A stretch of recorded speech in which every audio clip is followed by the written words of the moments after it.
بسم اللہ الرحمن الرحیم۔ السلام علیکم دوستوں، کیا آپ جانتے ہیں ریگستانوں کے بارے میں ہمارا تصور صرف ریت، طوفان اور سناٹا ہوتا ہے، مگر حقیقت اس سے کہیں زیادہ حیران کر دینے والی ہے۔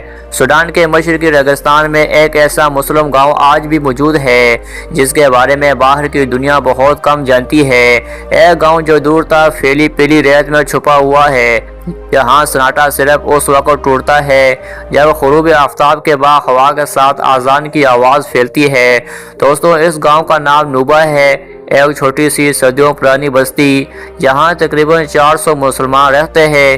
یہ وہ لوگ ہیں جن کے آباء و اجداد نے اسلام کو ریگستان کے سفر کرتے ہوئے کارواں در کارواں یہاں تک پہنچایا۔ سوڈان کے اس حصے میں ریت کے ٹیلے ہر سال اپنی جگہ بدلتے رہتے ہیں اور کبھی کبھی تو پورا راستہ صحرا نگل لیتا ہے، لیکن اس گاؤں کے لوگ آج بھی اس سرزمین پر قائم ہیں، اسی آسمان کے نیچے عبادت کرتے ہیں اور اسی ریت میں اپنے گھروں کی بنیادیں ڈالتے ہیں۔ ان کے گھروں کی دیواریں پتھر اور مٹی کے آمیزش سے بنی ہوتی ہے، چھتیں لکڑی اور کھجور کے پتوں کی، پانی کے لیے ایک قدیم کنواں اور بجلی کے نام پر صرف چند سولر پینل جو گرمی کی شدت میں کسی وقت چلتے ہیں کسی وقت نہیں۔ یہاں مسجد گاؤں کے بیچ میں ہے، چھوٹی سی سادہ سی، مگر اس کی محرابوں سے نکلنے والی آواز ریت کے ٹیلوں سے ٹکرا کر بہت دور تک جاتی ہے۔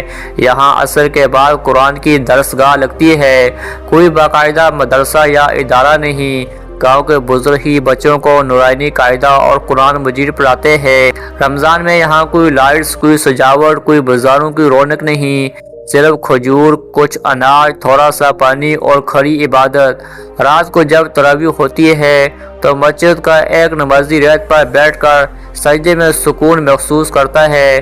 دوستوں، سوڈان کے اس ریگستان میں زندگی بے حد سخت ہے، گرمی 50 ڈگری تک پہنچتی ہے، ہوا میں ریت اڑتی رہتی ہے، کچھ جگہوں پر موبائل سگنل بھی نہیں آتا، لیکن ایمان کی یہ روشنی ہر مشکل کو ہلکا کر دیتی ہے۔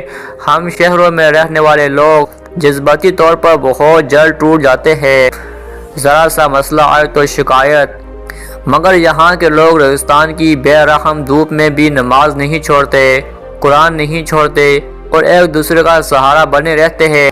دوستوں، اگر آپ کو یہ ویڈیو پسند آئی ہو تو ویڈیو کو لائک کریں، چینل کو سبسکرائب کریں۔ ملتے ہیں اگلی ویڈیو میں، تب تک کے لیے اللہ حافظ۔